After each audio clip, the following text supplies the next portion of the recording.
No Egito, a terra das pirâmides, investigadores descobrem pistas sobre uma história mais antiga do que as lendas das múmias e dos faraós. Eles revelam um monstro oceânico de 40 milhões de anos, o basilossauro. O basilossauro era o maior animal dos mares antigos. O tipo de animal do qual você não gostaria de nadar ao lado. Essa baleia pré-histórica de 5,5 toneladas aterrorizou os oceanos por milhões de anos. De onde ela veio? E que relação tem com seus equivalentes modernos? Construir árvores genealógicas e rastrear a ancestralidade e a evolução dos cetáceos nos permite contar a história de como esses animais se transformaram. Agora, novas descobertas desta planície deserta estão revelando os mistérios. Os investigadores descobrem espécies perdidas e os restos mortais de uma presa devorada que revela a origem desse grande caçador. É um animal muito grande, com dentes muito grandes e poderosos. Me lembra o filme Tubarão, só que bem pior. Para decifrar os segredos do basilossauro, vamos ver essa fera antiga como nunca antes e explorar sua pele e seus ossos. Vamos recriar seu mundo perdido e revelar como o basilossauro começou a controlar os oceanos. Segredos de feras gigantes. Segredos da baleia aterrorizante. Nasceu a primeira luz no deserto ocidental do Egito. Investigadores estão a caminho de um local misterioso de escavação conhecido como Wadi al-Hitam. O paleontólogo egípcio Dr. Hesham Salam lidera a pesquisa aqui. Wadi al-Hitam é um lugar muito especial, é um local maravilhoso. Há centenas de anos, arqueólogos estão descobrindo os tesouros extraordinários deixados pelas antigas civilizações egípcias. Mas este lugar simples tem um passado ainda mais rico. Um que data não milhares, mas milhões de anos atrás. Aqui é uma das áreas de fósseis mais ricas do mundo. Então, basicamente, todas essas camadas contêm fósseis. Isso é muito divertido, é muito emocionante. Muitos fósseis, muita vida pré-histórica. Hesham acabou de criar a primeira escola de paleontologia do Egito. Junto com uma nova geração de pesquisadores egípcios, ele está começando a criar um cenário do passado pré-histórico do país. Nós estamos descobrindo coisas maravilhosas aqui. Uma das descobertas mais importantes da minha equipe até agora foi um dinossauro herbívoro que vivia aqui no Egito há 70 milhões de anos. Por baixo das areias do Egito, Hesham e sua equipe estão descobrindo evidências de uma época em que os dinossauros dominavam esta região. Mas em Wadi al-Hitam, em depósitos formados 26 milhões de anos após a extinção dos dinossauros, estão os fósseis de uma fera muito misteriosa. Era um animal muito grande que vivia aqui em Wadi al-Hitam muito tempo atrás. Ele tinha uns 18 metros de comprimento, começando na ponta do nariz até a ponta da cauda. Os primeiros fósseis desse grande animal foram encontrados pelos pesquisadores em 1832. Era diferente de tudo que já haviam visto. No começo eles pensaram que era tipo um lagarto estranho. Por isso, colocaram o sauro, que é o nome grego para lagarto. Os descobridores chamaram a fera de basilossauro, que significa lagarto-rei. Para descobrir se era mesmo um lagarto, Hesham dá uma olhada nos dentes. Dá para ver aqui um conjunto lindo e maravilhoso de dentes bem ferozes. E dá para ver um lindo serreado, que na verdade é perfeito para cortar a pele. A pista crucial está nas raízes desses dentes apavorantes. A maioria dos répteis, como lagartos, tem apenas uma raiz por dente, mas essa fera tem duas. Tem raiz dupla. Aqui tem uma raiz, aqui tem outra, e isso aqui é um dente só. é bem diferente. Com certeza, o basilossauro não era um réptil, porque tem dentes com 2 raízes. Então, que tipo de animal é esse? Hesham busca pistas nas vértebras do basilossauro. À primeira vista, são diferentes das de qualquer outra criatura. O que torna um basilossauro especial é que ele tem vértebras bem longas em comparação com a largura. Isso é único dos basilossauros. Ao retirar os ossos do basilossauro do deserto, revela-se um animal que lembra uma fera mística. 67 vértebras gigantes formam um corpo serpentiforme e monstruoso, mais longo do que um vagão de trem. Mas a curvatura das vértebras não é igual às de uma serpente. Se parecem mais com as de um mamífero, um que vivia na água. O basilossauro era, na verdade, uma baleia pré-histórica, o maior animal marinho da época. Então, por que os ossos dele estavam enterrados no meio do deserto, a mais de 160 quilômetros do mar mais próximo?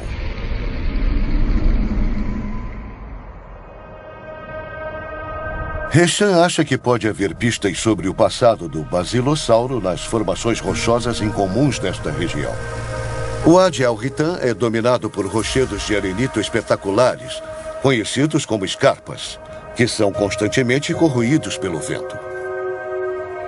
Se olharmos para essas camadas, uma em cima da outra, são como um capítulo de um livro que está contando a história, parte da história da vida.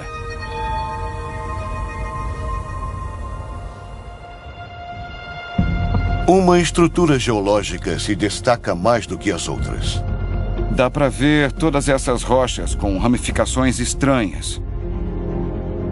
Há centenas de afloramentos bizarros em toda a paisagem. E eles revelam que este deserto já foi um lugar muito diferente. Um lugar não seco, mas molhado e cheio de vida. Tem esses tubos estranhos. Algumas pessoas dizem que são raízes do mangue. E outras pessoas dizem que pode ser um esconderijo de crustáceos, mas, de qualquer forma, são evidências bem claras de que essa área estava debaixo d'água na época dos basilossauros. Hesham acha que essa área era mais do que um pântano de mangue. Se você pegar um punhado de areia daqui do chão de Wadi al-Hitan, você vai ver conchas, bivalves, e se olhar de pertinho, pode até ver dentes de tubarão. Isso aqui é um dente de tubarão. E dá para ver que ele é bem bonito. Isso também indica que aqui era um grande oceano há 40 milhões de anos. Hoje em dia, o Wadi al-Hitan fica ao sul do Cairo, a mais de 160 quilômetros do mar Mediterrâneo. 40 milhões de anos atrás, grande parte do Egito era coberto por um oceano antigo chamado de Mar de Tétis. O Wadi al-Hitan ficava abaixo das águas de uma baía costeira protegida. Era o ambiente perfeito para o basilossauro prosperar. Cientistas encontraram os primeiros ossos em Wadi al-Hitan em 1902. Muitos outros esqueletos de basilossauro surgiram das areias do deserto desde então. Hesham continua encontrando eles até hoje. Olha aquele negócio esbranquiçado. Pode ser alguma coisa interessante de se ver. É assim que nós localizamos fósseis em Wadi al-Hitan. E se você olhar de perto aqui, com certeza é alguma coisa. Eu consigo ver aqui 3 vértebras diferentes do basilossauro, considerando o tamanho e o formato alongado das vértebras. E, além disso, se olhar de perto, dá para ver algumas das costelas aparecendo. E vejam só isso. Eu acho que esse é o focinho. É a pontinha do crânio. Então, basicamente, temos um esqueleto aqui. Esse é o crânio e o resto dele está escondido debaixo dos sedimentos. Este esqueleto recém-descoberto é um dos muitos espalhados pelo deserto. Quando o vento corrói o arenito ao redor dos esqueletos, os fragmentos restantes ficam no chão do deserto. O que parece ser uma rocha quebrada, na verdade, são fósseis de baleia de 40 milhões de anos.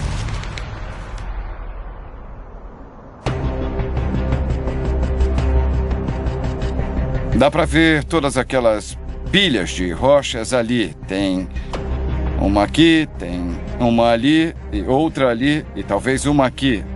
Todas elas são esqueletos de basilossauros ou de cetáceos antigos, são fósseis. Como tem muitos esqueletos nessa região, ela é chamada de Wadi al-Hitan, que significa Vale das Baleias. É um lugar único. O Wadi al-Hitan possui 200 quilômetros quadrados. Até agora, os escavadores descobriram os restos de mais de 500 esqueletos de basilossauros. Hesham acredita que há muito mais escondido nos rochedos de arenito da região. Cada uma dessas linhas representa uma camada de sedimento no fundo do mar pré-histórico. O material mais antigo está embaixo e contém muitos ossos. Ele data de quase 40 milhões de anos atrás. A maioria dos esqueletos de basilossauro vem dessa camada arenosa que estamos vendo aqui. Hesham acha que também há evidências dessa fera mais no alto, em uma camada muito mais nova e menos explorada. Estão vendo aquilo? Bem ali? Parece ser uma vértebra de basilossauro saindo do rochedo. Isso é incrível. Essa vértebra preservada de basilossauro está suspensa a cerca de 20 metros acima do chão. Considerando a vértebra de basilossauro lá em cima e o esqueleto que acabamos de ver, em níveis estratigráficos diferentes, com certeza os basilossauros viveram aqui por milhões de anos. Nós acabamos de achar a ponta do iceberg. Tem milhares de esqueletos escondidos dentro desse sedimento.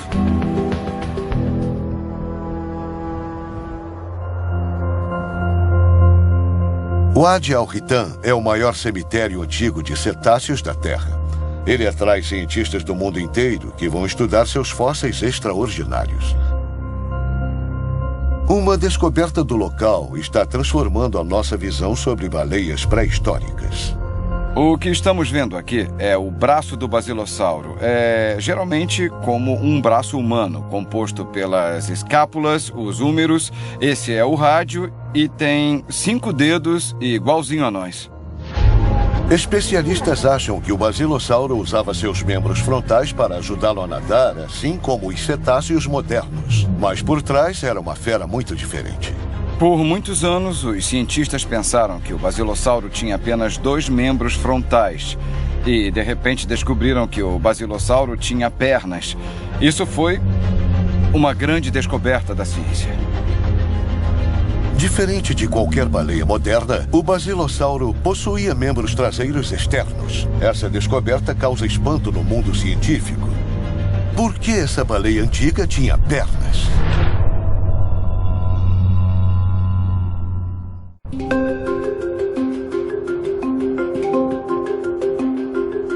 Al-Mansora, Egito. Em seu laboratório, na Universidade de Al-Mansora, Hesham tem uma coleção de fósseis de basilossauros, mas poucos dos seus membros traseiros foram encontrados. Os membros traseiros do basilossauro são muito raros na história dos fósseis. Isso porque, após a morte do basilossauro, a correnteza devia levar os membros traseiros para longe do corpo. O basilossauro tinha 2 membros frontais que ficavam logo atrás da cabeça. Com 5 dedos, eles formavam o núcleo das nadadeiras peitorais que o animal usava para conduzir seu corpo pela água. Mas na parte de trás do esqueleto, bem ao lado da coluna, havia um par de membros traseiros. Eles possuíam uma articulação completa com uma parte protetora. Parece que esses membros podiam se dobrar e, possivelmente, funcionar como pernas. Então, o basilossauro é uma baleia que anda? Hesham trabalha com moldes exatos dos frágeis ossos originais. Ele os combina para montar uma imagem de como eles eram usados. Então temos os membros traseiros do basilossauro aqui. Dá pra ver que esse fêmur não está bem desenvolvido. E essas são a tíbia e a fíbula. E o osso do tornozelo. Rechan compara as pernas do basilossauro com as pernas do animal que, possivelmente, teve maior sucesso andando. Isso é tipicamente o nosso membro de um ser humano. E se comparar com o fêmur do basilossauro, o osso da coxa, dá pra ver que eles têm as mesmas características anatômicas. Mas vejam o tamanho do fêmur. O fêmur humano tem cerca de 45 centímetros de comprimento. O fêmur de um basilossauro gigante tem apenas 25 centímetros. É muito surpreendente descobrir que um animal enorme como o basilossauro tinha membros tão pequenos. Com pernas tão pequenas, o basilossauro não devia ser um especialista em andar. Mas alguns animais marinhos modernos, como leões marinhos, usam membros traseiros pequenos e simples para se locomoverem desajeitadamente pela terra. Será que os basilossauros andavam da mesma forma?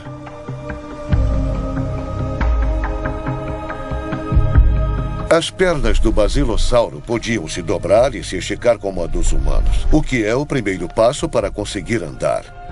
Mas para levantar um corpo tão pesado do chão, a pelvis precisa estar diretamente presa à grande coluna vertebral.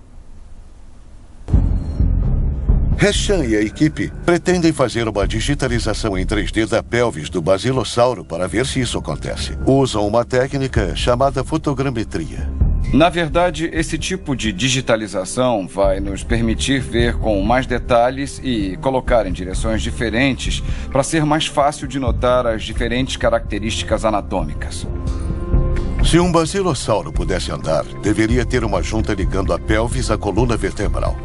Mas a digitalização não mostra sinais de uma. Não dá para ver nenhum ponto de conexão entre a coluna vertebral e a pelvis aqui. As duas não eram conectadas. Essas pernas não serviam para andar. As análises confirmam que as pernas do basilossauro eram fracas demais para andar. E elas também não o ajudariam a nadar. Eram muito pequenas para impulsionar um gigante desses pela água. Rechan acredita que há apenas uma explicação para esses membros misteriosos. Eles são uma ressaca evolutiva. Os membros traseiros têm um papel crucial na evolução das baleias. E são, na verdade, resquícios dos membros traseiros da baleia antiga. Talvez o basilossauro nunca tenha andado, mas ele tinha ancestrais que andavam. Quem eram eles? De onde veio essa baleia pré-histórica? Nova York, Estados Unidos. O esqueleto do basilossauro, por si só, não é capaz de revelar a identidade de seus primeiros ancestrais. Então, a anatomista comparativa Joy Reidenberg, da Escola de Medicina Icahn, no Monte Sinai, investiga cetáceos modernos em busca de pistas. Sempre é muito difícil entender como um animal antigo, um animal já extinto, era ou se comportava, porque é óbvio que não podemos observar. Mas o melhor que podemos fazer é observar seus parentes modernos. Joy é especialista na anatomia de baleias. Ela acha que a forma de se mover do basilossauro pode conter o segredo de suas origens evolucionárias. Eu sempre amei baleias e acho que uma parte do que me atraiu para as baleias foi a beleza delas, a elegância delas. Elas nadam pela água com muita facilidade, são muito aerodinâmicas. Joy quer saber se o basilossauro nadava como seus equivalentes modernos. Então hoje ela vai para o oceano para observar as baleias em seu habitat natural no litoral de Nova York. Está lindo, é um dia lindo para estar na água. Tem várias iscas ali na frente, entre as duas boias. Tem uma chance de uma baleia aparecer ali no meio das iscas. Uau! Isso é muito legal! Olha! Teve um esguicho de baleia ali à direita. Joy vê uma baleia jubarte, uma das maiores espécies que ainda existe. Essa é a primeira. Ela quer saber como a cauda dela se compara à do basilossauro. Lá vai ela. Se prepara pra cauda. Cauda, cauda, cauda, cauda. Ai, é muito legal ver isso. A cauda estava no ar e dá para identificar a baleia pela cauda. Isso me deixa muito feliz. O design da cauda da baleia jubarte é a chave para saber como as baleias modernas nadam. Baleias têm caudas que são características. E essas caudas fazem um movimento para cima e para baixo, que é o que as impulsiona para frente. É bem diferente do que vemos nos peixes, que têm caudas que vão de um lado para o outro. Para descobrir se o basilossauro nadava com o mesmo movimento de cauda, os cientistas buscam sinais de que ele tinha caudas horizontais, como as baleias modernas. Mas as evidências são difíceis de se encontrar. Os tecidos moles da cauda não fossilizam. E mesmo nas baleias modernas não existe nenhum osso na cauda propriamente dita. No começo, isso foi um mistério para nós. Mas há uma pista na coluna do basilossauro. Em grande parte dos seus 18 metros de comprimento, as vértebras possuem flanges nas laterais. Mas as vértebras pequenas e achatadas na parte da cauda não têm flanges. As baleias modernas também têm essa característica. É onde a cauda se prende ao corpo. O basilossauro só tinha espaço para uma pequena cauda na ponta do corpo. Então, para impulsionar suas 7 toneladas pela água, ele precisaria mover o corpo inteiro para cima e para baixo através das ondas. Talvez o basilossauro não fosse tão elegante e gracioso quanto uma baleia moderna. Mas a sua forma de nadar revela que os dois animais possuem um ancestral em comum. Joy examina as vértebras de 3 espécies de baleias modernas, a jubarte, o boto e o golfinho, para descobrir mais sobre o parente misterioso e sua forma de se movimentar. Essa coluna esconde uma característica fascinante que se originou nos primeiros ancestrais de todos os cetáceos. O que percebemos é que essas protuberâncias espinhosas que sobem para cá dorsalmente são acompanhadas dos dois lados por essas projeções. As projeções fazem esse tipo de conexão. Isso permite um movimento na direção para cima e para baixo, mas permite pouco movimento de um lado para o outro. Então podemos mover as vértebras de frente para trás assim, mas é muito difícil movê-las, girá-las de um lado para o outro. Essas vértebras entrelaçadas são cruciais para estabilizar a coluna da baleia durante o nado. Prevenindo movimentos de um lado para o outro, elas permitem que a coluna se flexione para cima e para baixo com eficiência máxima. Isso acontece no boto, acontece no golfinho, acontece na baleia jubarte. Todos os cetáceos têm isso. Se pudermos achar outro animal com restrições similares nos movimentos espinhais, isso pode dar pistas sobre a origem dos ancestrais dos cetáceos. Joy acha que esses ancestrais eram completamente diferentes dos cetáceos que conhecemos hoje. 400 milhões de anos atrás, grande parte da vida ainda estava no oceano onde havia se desenvolvido. E os peixes nadavam com um movimento de lado a lado. Com o tempo, algumas espécies saíram da água e aprenderam a viver e andar na terra. Quando evoluíram para mamíferos, suas colunas evoluíram para se mover para cima e para baixo conforme corriam. Há cerca de 50 milhões de anos, um grupo de mamíferos semelhantes a cervos voltaram para a água. Suas pernas traseiras desapareceram e eles desenvolveram caudas para propulsão. Mas até hoje, a coluna de uma baleia ainda se move como se estivesse galopando, da mesma forma que seus ancestrais faziam na Terra. Porque os ancestrais das baleias decidiram voltar para a água depois de todo o esforço evolucionário exigido para se tornarem um animal de terra e se adaptarem para galopar na Terra. Por que jogar isso fora e voltar para a água? Isso ainda é um mistério.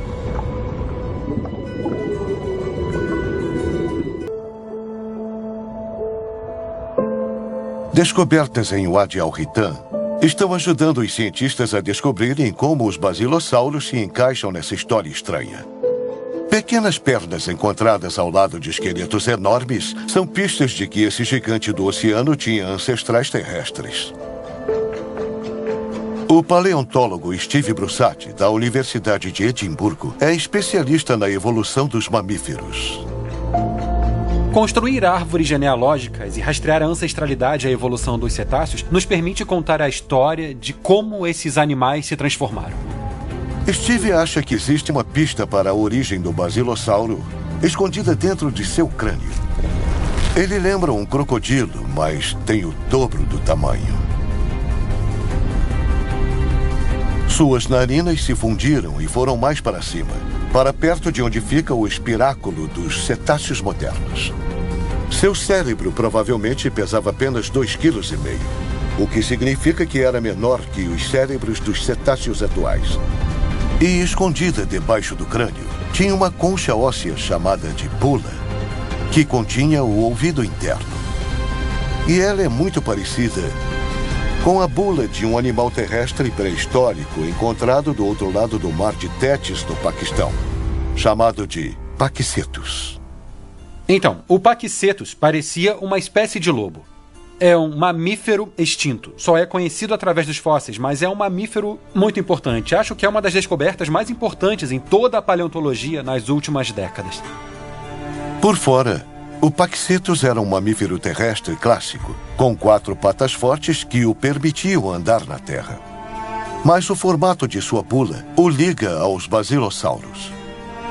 Steve acha que ele compartilha essa característica com outros cetáceos também. As bulas timpânicas das baleias são muito características. As bulas são muito grossas, muito robustas, muito densas, principalmente nas beiradas aqui. E isso as ajuda a escutar melhor debaixo d'água. Mas o que é mais intrigante é que nós vemos essas bulas mais grossas, com as beiradas grossas, no paquicetus. Os fósseis de paquicetus datam de quase 10 milhões de anos antes dos basilossauros. Enquanto eles tinham apenas 1,5 metro de comprimento, começaram a desenvolver o sistema de escuta subaquática característico de uma baleia. Mas os paquicetus chegaram a entrar na água? Steve acha que a resposta se encontra em uma espécie viva bem conhecida.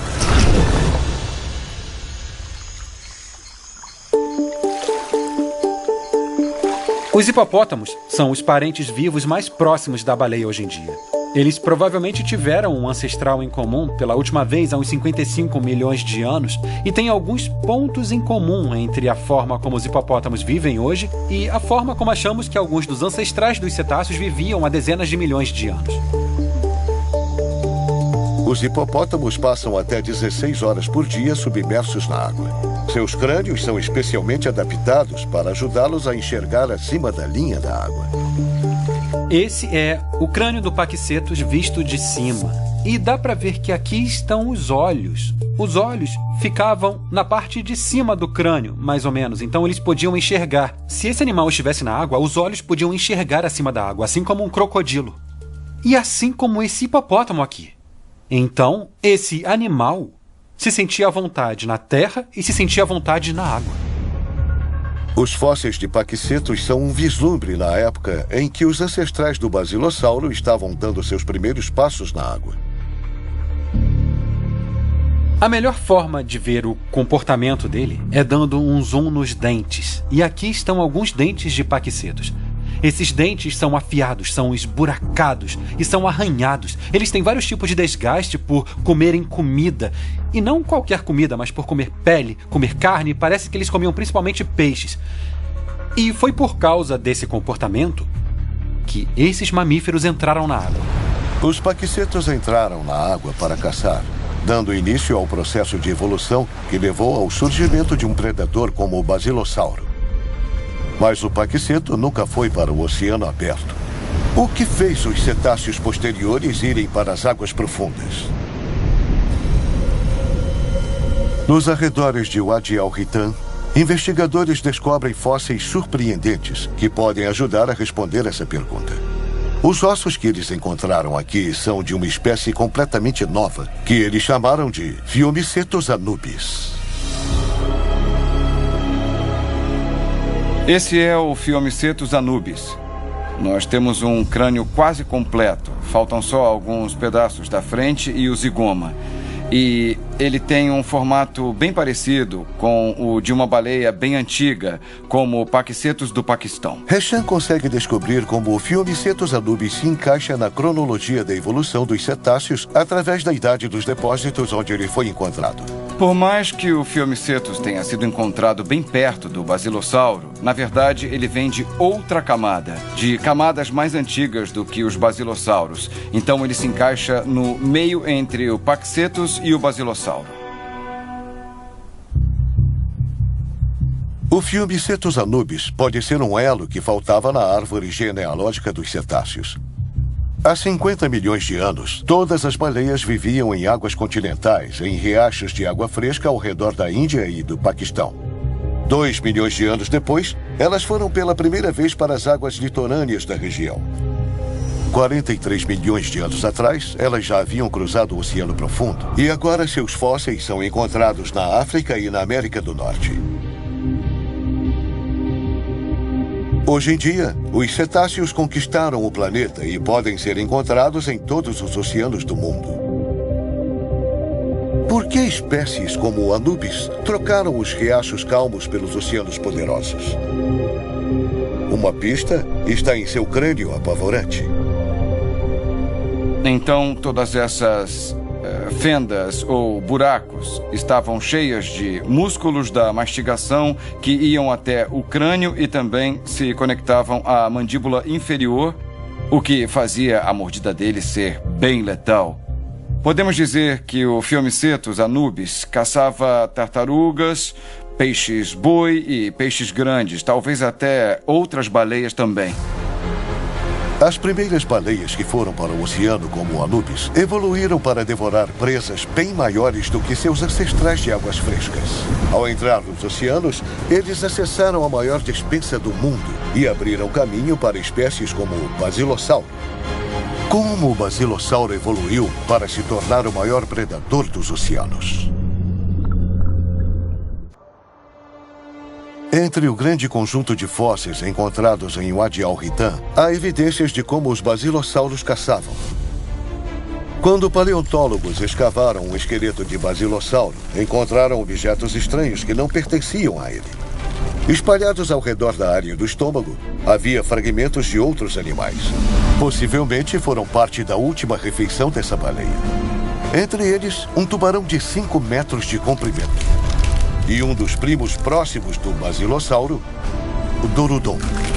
Esses dois animais eram grandes predadores também, mas não eram páreos ao basilossauro, que estava no topo da cadeia alimentar há cerca de 40 milhões de anos. Como o Dorudon virou o jantar do basilossauro.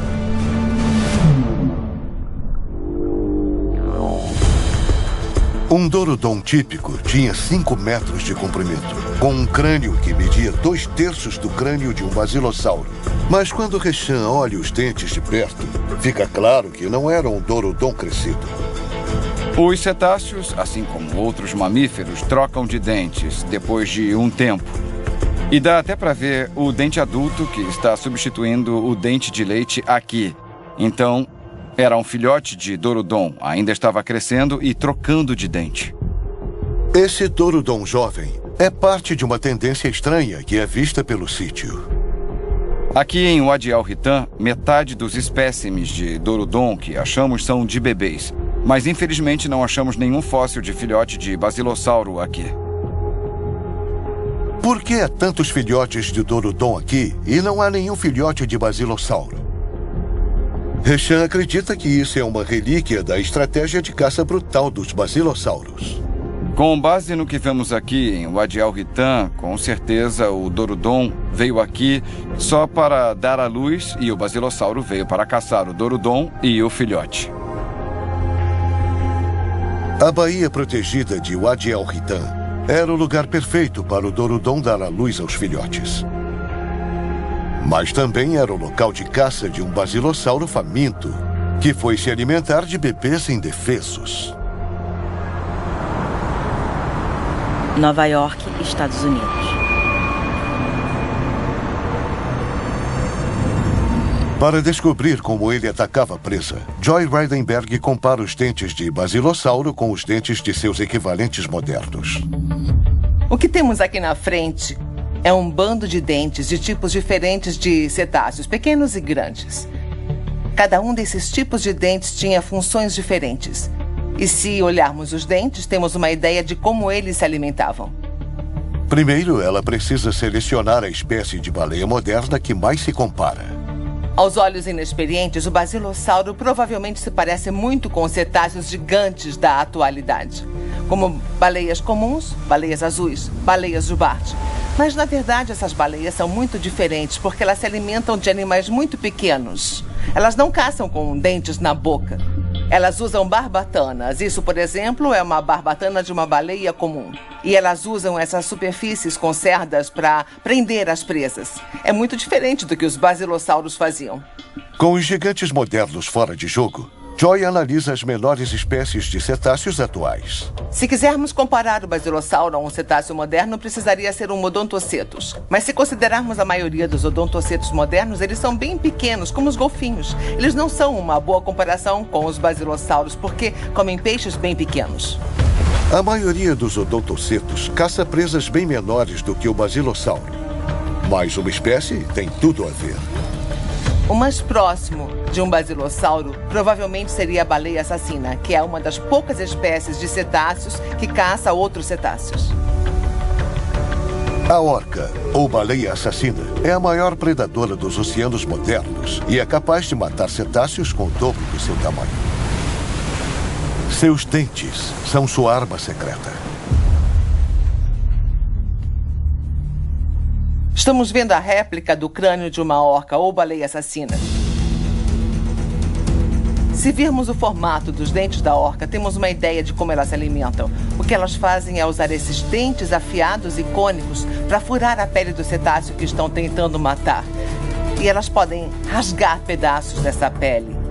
Isso é bom para pegar uma presa e engolir inteira, como um salmão grande, por exemplo, ou para tirar um pedaço de um animal maior, como outro cetáceo. E elas engolem esse pedaço por inteiro. Para descobrir se o basilossauro fazia o mesmo, Joy compara os dentes dele com os da orca. Esse é o crânio de um basilossauro. E o que percebemos é que ele tem 4 tipos de dentes diferentes na boca. Isso é bem diferente dos cetáceos modernos que têm o mesmo tipo de dente. Se olharmos o formato dos dentes de trás, percebemos que eles são bem diferentes. Eles têm vários cúspides e se sobrepõem, o que significa que eles deviam usá-los para processar a comida. Diferente da orca, o basilossauro tinha dentes traseiros que podiam cortar a carne em pedaços menores e fáceis de engolir. Mas os dentes da frente têm mais em comum. Isso é um dente de orca. E vejam como o formato é parecido. Ele é cônico, com uma pequena curva. Esse é um dente para morder e perfurar a presa. O basilossauro podia usar os dentes da frente da mesma forma que as baleias assassinas usam os dentes da frente, para perfurar as presas e arrancar pedaços. O basilossauro podia usar os dentes da frente para arrancar pedaços de suas presas vivas. Outra evidência de suas técnicas de caça vem de um achado impressionante. Um conjunto de crânios de Dorodons jovens com marcas de mordida tão profundas que teriam sido letais. Quando os pesquisadores comparam essas marcas aos dentes de basilossauro, a correspondência é perfeita. Parece que o basilossauro atacava pela lateral e mordia com força para incapacitar o Dorodon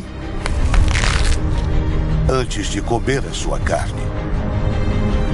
As ferozes táticas de caça do basilossauro o colocaram no topo da cadeia alimentar do oceano. Mas se ele era um caçador tão bom, por que hoje não existem basilossauros nos mares?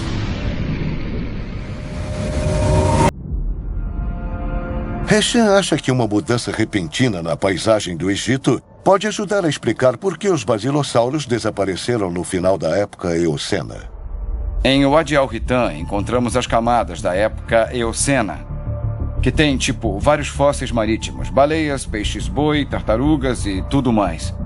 E, de repente, isso mudou em uma única camada e todos os fósseis de cetáceos desapareceram dessa região há exatos 34 milhões de anos.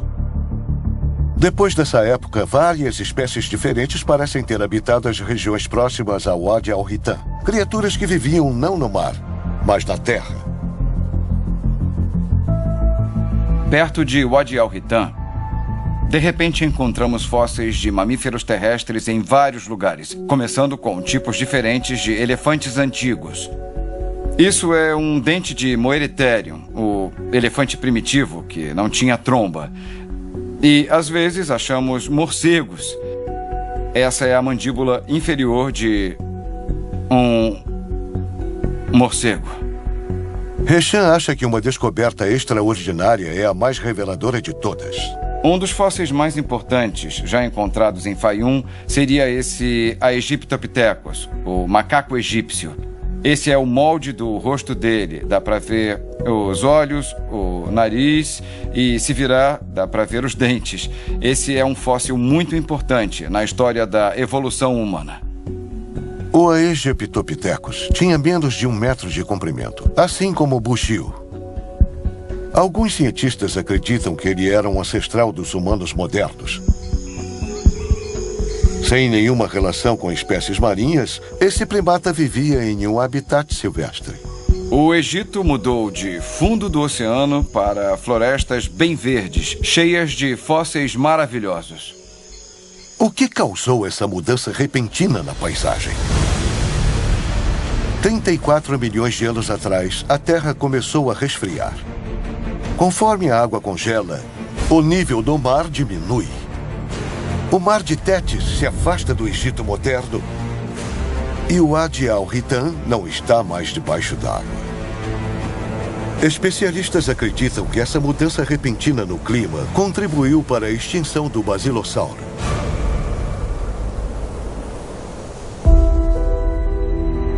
Nesse novo mundo, surgiram espécies diferentes de cetáceos.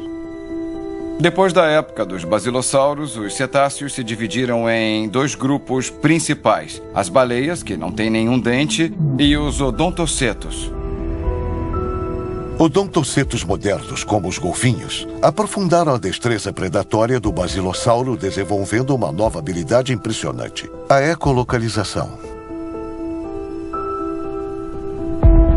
Isso permite que eles naveguem e caçem com os ouvidos, detectando a localização de objetos próximos através das ondas sonoras refletidas. O basilossauro não fazia ecolocalização, mas Hesham acha que o formato de seu crânio mostra como essa habilidade impressionante se desenvolveu.